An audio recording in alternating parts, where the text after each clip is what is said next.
My name is Diana Garcia. My poem is Operation Wetback, 1953. The day begins like any other day. Your daughter soaks a second diaper, chortles as she shoves her soft-cooked egg to the floor. Knees pressed to cracked linoleum, you barely notice as your husband strokes your belly. Mijo, he croons, prophetic plea, then squeezes your nalgas as if to gauge for rightness. As he edges past, you notice how his blue shirt blurs against the summer sky, how sky absorbs his patch of blue, then empties. Moments later, a truck groans, moves on, carting rumblings of men headed for the fields. Years later, you tell your son and daughter of that anguished day, how green card migrants vanished from the camps. You tell your children how news gripped the camps of trains headed south, loaded with wetbacks. You never tell your children what you can't forget, how you failed to squeeze back, failed to wave goodbye, failed to taunt him with viejo sinvergüenza.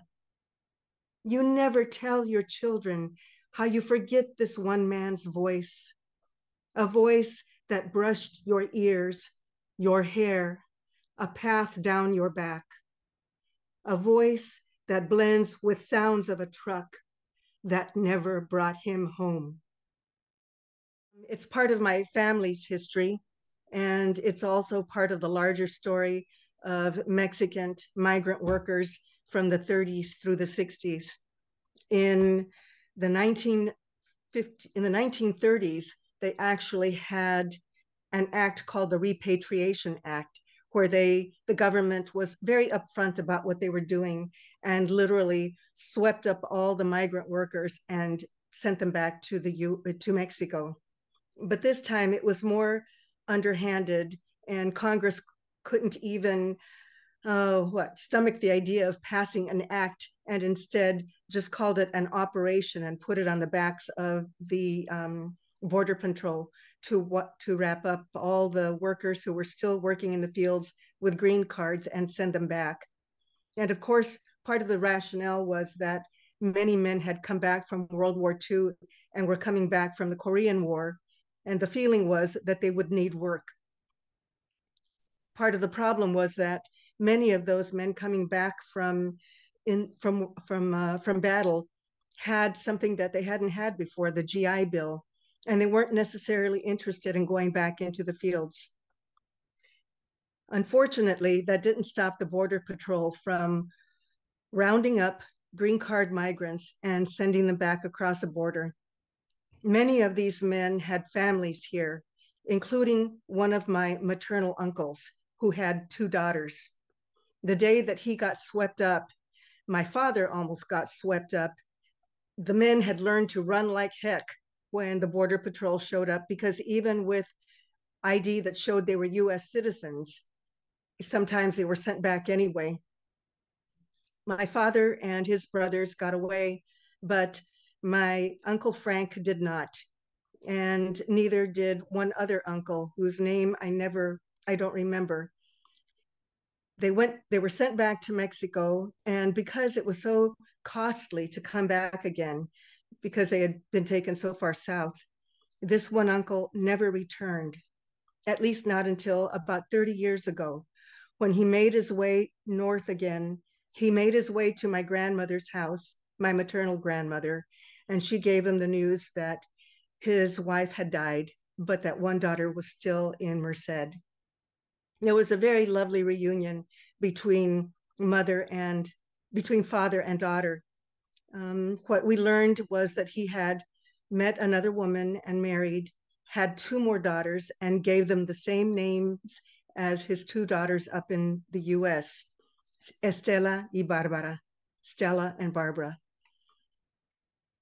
That's the story of that poem, but I wrote it at the time that all this horrible business about not letting migrants across a border, and at the same time, farmers despairing because they couldn't get their crops picked, were fighting to get those same workers with experience, skilled farm laborers, back into their fields and orchards.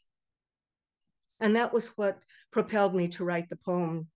There were many other stories like that that I wrote about, but that one stands out for me because one daughter had not yet been born, and the other one had already been born, was a toddler.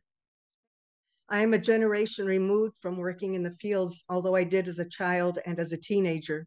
But for my cousins who lost their father, and for my aunt who never knew what happened to that man, the loss was felt for decades after. My cousin Stella in Merced still talks about what a moving reunion that was, to be with her father again and to get to know what a decent man he was. But for the rest of us, it sort of became part of the family lore, almost mythology. But it was a larger mythology. It was a larger story that covered the entire length and breadth of the southwestern United States. And there are whole towns of people who lost somebody in those migrant sweeps and never saw them again. So you lose a family member, you don't know if they're still alive. And you have to consider that at that time, it was very difficult to deal with things like sending mail, finding addresses, getting locations for people who probably had moved on to work at another ranch, another farm, another town, another state, and then you lost them. And you never knew where the man who had been swept up ended up, because they took them as far south as they were willing to pay to send them. And it does resonate for generations. You don't forget that. The Bracero program, the Operation Wetback, the Repatriation Act, all of those are part of a recurring cycle of bringing workers across and then sending them back and leaving a very distrustful work crew and families to deal with the repercussions and the aftermath. I think like all poets of conscience, all poets who have a strong sense of social justice, we feel we have a commitment to speaking up and speaking out. It's not possible for us to remain silent in the face of what's happening globally and locally. The critical moments come and go, and we don't even recognize them sometimes. And I'm just concerned that we may have crossed a bridge we can't come back across.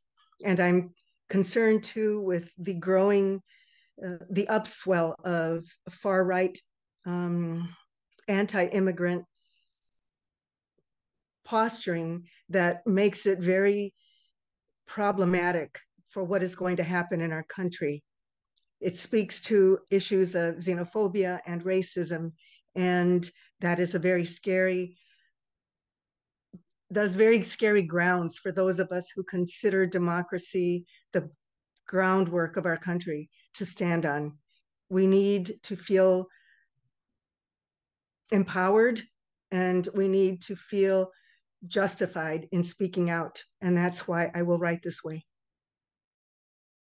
I think all poems, all stories, all novels begin with very small personal events, the smallest detail that can change one's life in the blink of an eye.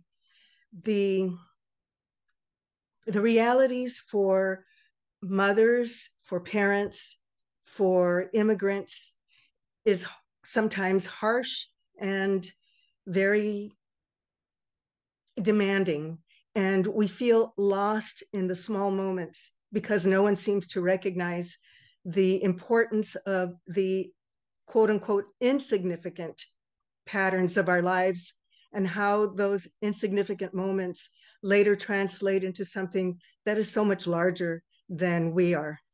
that's what I get at in writing my poetry, that it's usually in the small detail that something much larger begins to reveal itself. And that's how I approach writing my poems. I feel very strongly that my own history in the migrant camp, in the fields with my parents, with my brothers, all of that was grounded in the natural world, what we could see, hear, taste, touch, and smell.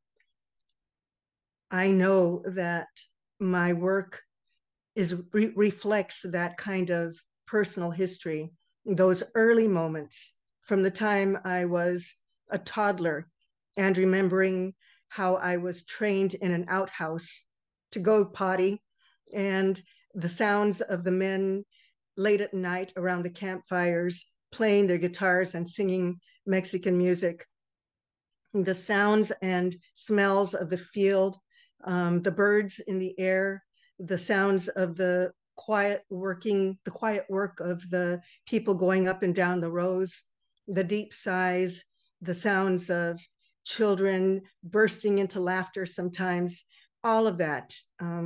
It's like a cacophony, an inundation of sensory details.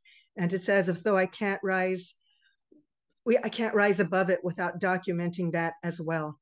It has to be part of the poem.